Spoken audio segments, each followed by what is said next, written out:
So it appeared like he was trying to keep peace, trying to keep them from basically starting a war over lands. But the problem with that is that Spain ended up with way more land.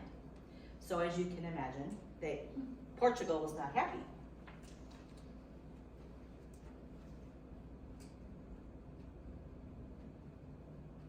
So the King of Portugal was like, come on now, wait a minute. That's kind of like, have you ever like went to share a piece of cake with somebody and you try to cut down, no, you want the whole thing for yourself? Has anybody ever done this before? So there's only one piece of cake left and there's two of you and you want to share it. So you try to cut it right down the middle. Okay, this happened with my kids all the time. And it was like, her piece is bigger than my piece. That's not fair, right? So that's kind of what's happening between Spain and Portugal. Portugal was like, no, Pope Alexander VI, this is not fair. I do not like this line. So what he ended up doing was negotiating a treaty with King Ferdinand and Queen Isabella.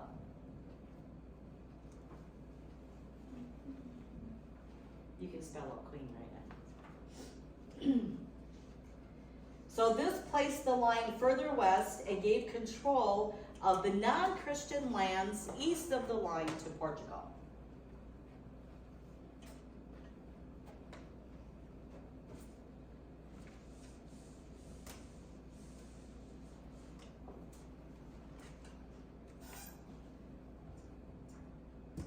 So this treaty cut a line through Brazil, China, and Australia.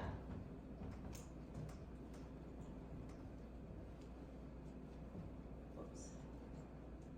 That's an R and A I.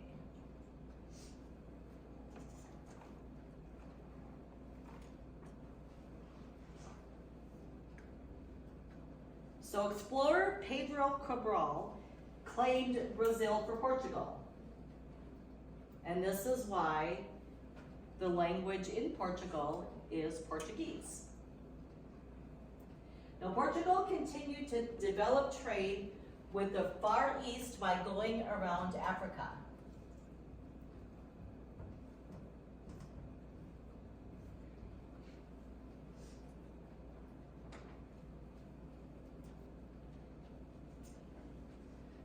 So do you remember what Columbus's theory was about going to the Far East? You could get there faster without train. Yes. Yeah, so his theory was if you went west, you could go east. Kind of like in order to go right, you need to go left. Like Lightning McQueen was trying to learn that.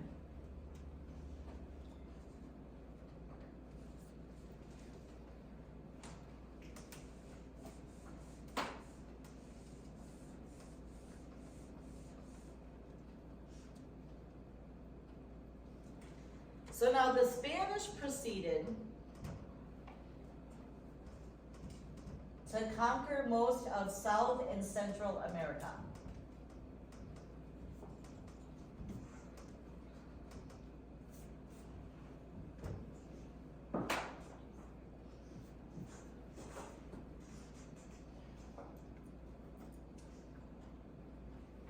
They also controlled much of the land which became the southwest part of the United States.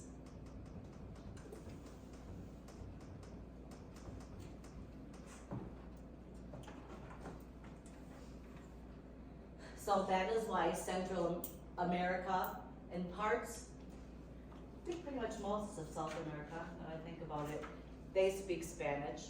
And that's why southwest of the United States, Spanish is a language that is spoken heavily there. All right, so now, does everybody have all of this part here?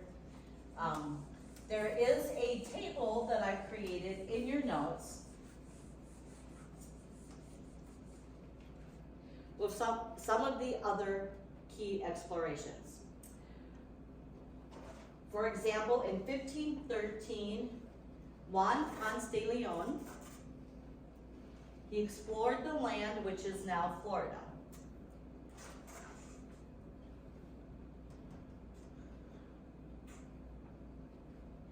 He is the first European that we believe that actually stepped onto what is now part of the United States. He's also, do you remember like any of the stories? What was he famous for discovering in Florida?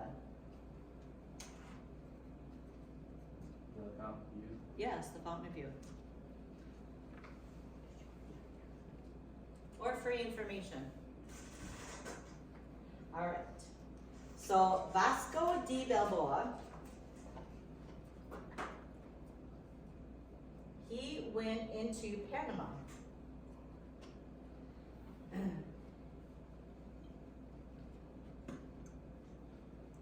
He became the first European known to see the Pacific Ocean.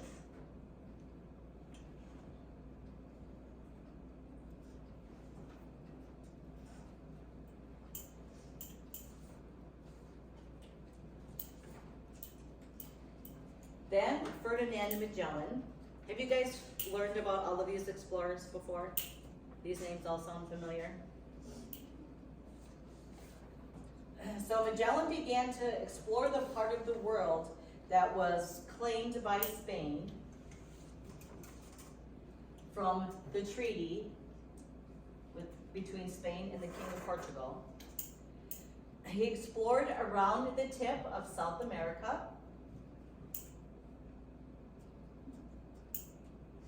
and across the Pacific Ocean. He landed in the islands which we now call the Philippines.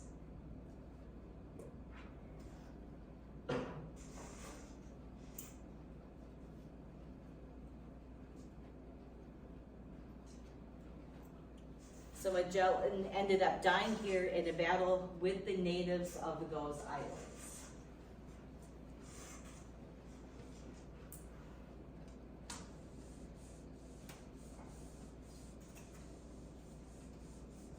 All right, we're up to 1519. Is everybody there? Is there anything that I've missed? Anything that anybody is missing in their notes? Okay. So now we're up to Cortez, Hernando Cortez in 1519. He led an expedition against the Aztec nation. This nation was ruled by King Montezuma in the center of Mexico. Have you ever heard of those words before, Aztec and Montezuma? Cortez was able to gain strength by getting the loyalty of rival tribes in the area who hated the Aztecs. This allowed the Spanish forces to take control of the Aztec capital in 1521. Today, this is what is known as Mexico City. Then, 10 years later, Francisco Pizarro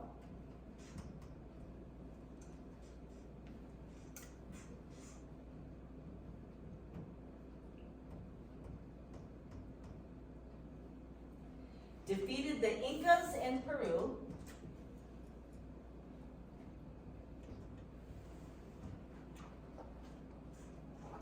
and that began the Spanish domination of South America.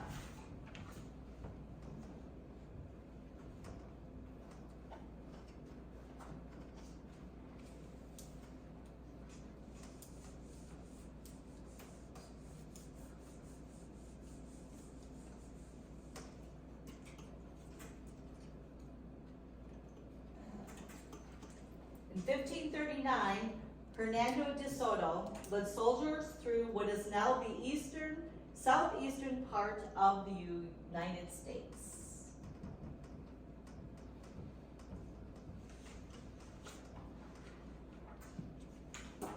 He was the first European to see the Mississippi River.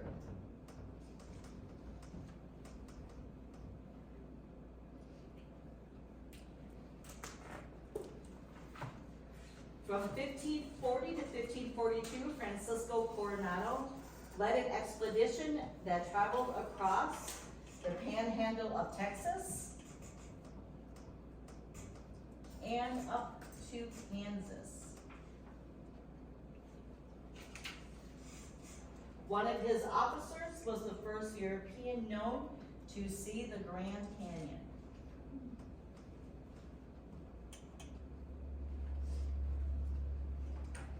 In 1565, Spain established the first permanent settlement in the area which we now call St. Augustine, Florida.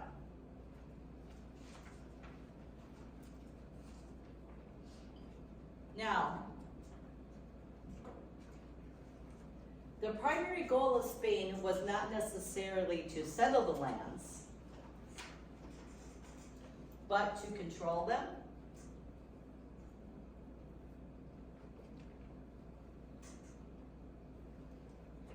and establish forts to defend against any attacks.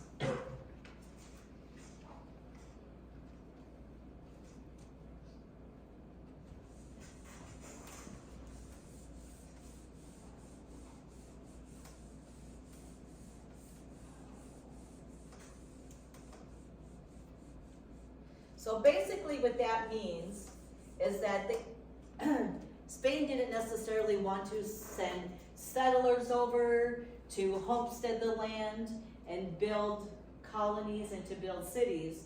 They saw it more as military. So they built forts and they just wanted to keep the land, and they built forts to protect it, to protect the lands and keep other people from coming in.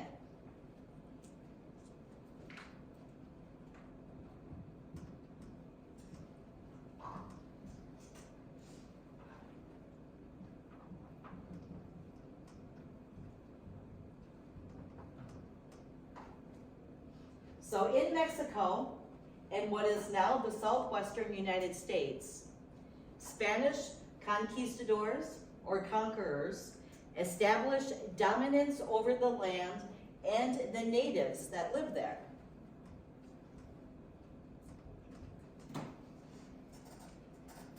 The natives were given citizenship to Spain, which meant that they now had to pay taxes to Spain.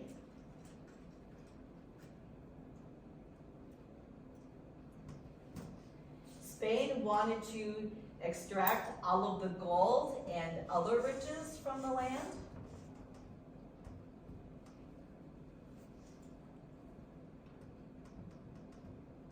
And bring them back to Spain. And they wanted to find a water route to the Far East.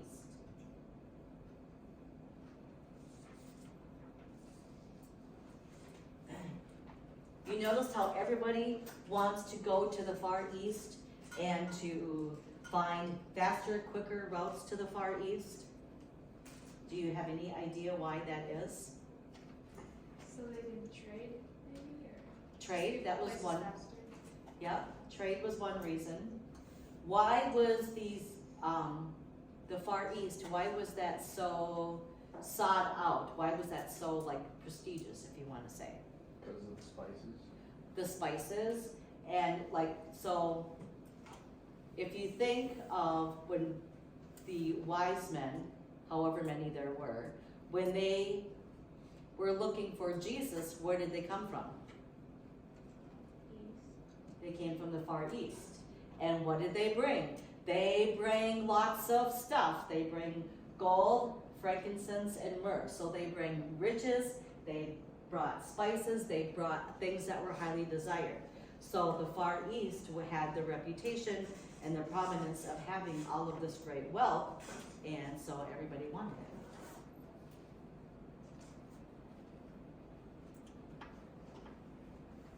But you never thought about that, did you? That's free. All right, now,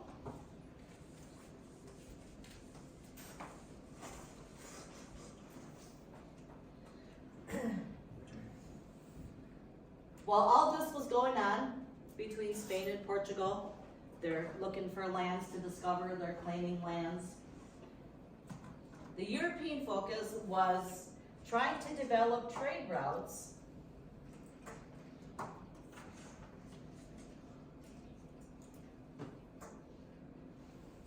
with China, Japan, and India.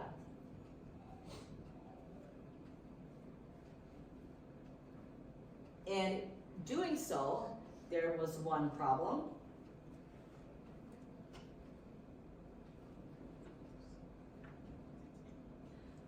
America, the New World, it was just called America back then because it was not, or the New World, because it was not the United States yet, because we hadn't become a country yet.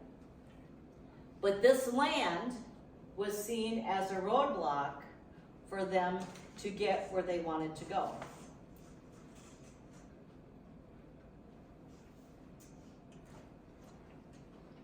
So their idea was to come over here, settle the land here, and then get the trade routes established from here.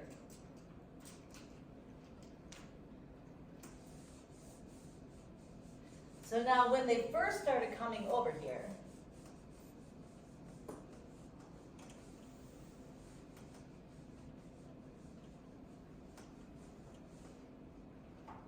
the natives that were here lived quite a different lifestyle than the Europeans and the English.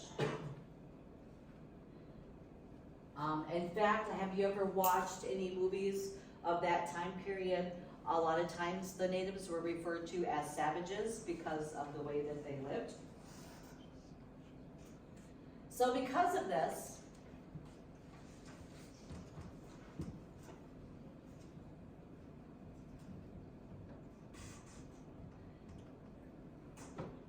the Catholic monks tried to convert them.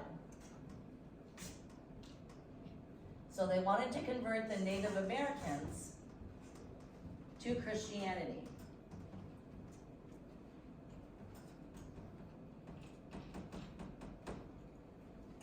Right? Because that's what we do as Christians. We want to convert those who aren't Christians to Christianity.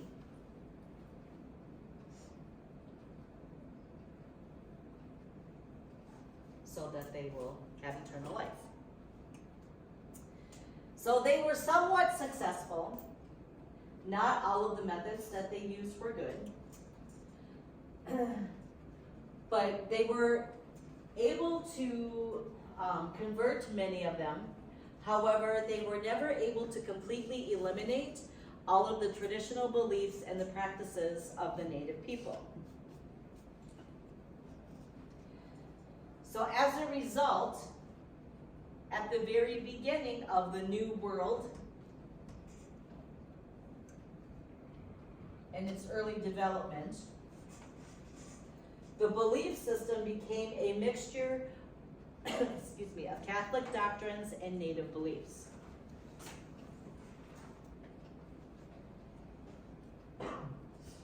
During this time period, Spain was the dominant European power in North America.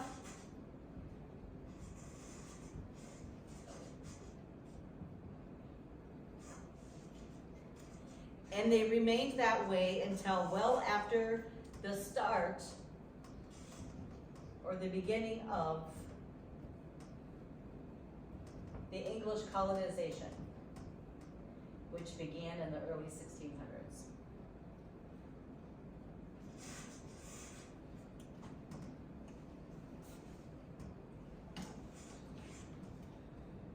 Once the English began to colonize different territories and areas over here in the New World,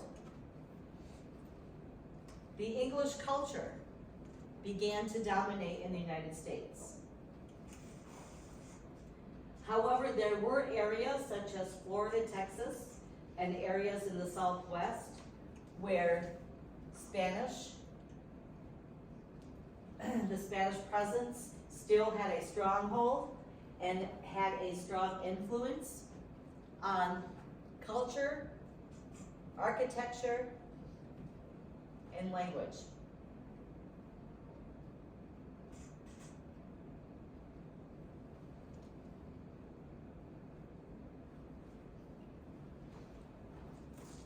Has anybody ever been out west and has seen some of the different architecture things that are out there, like in New Mexico and Arizona and those places? Does anybody watch home improvement shows and has ever heard of the Spanish style, like Spanish tiles? I love Spanish tiles. Anyway.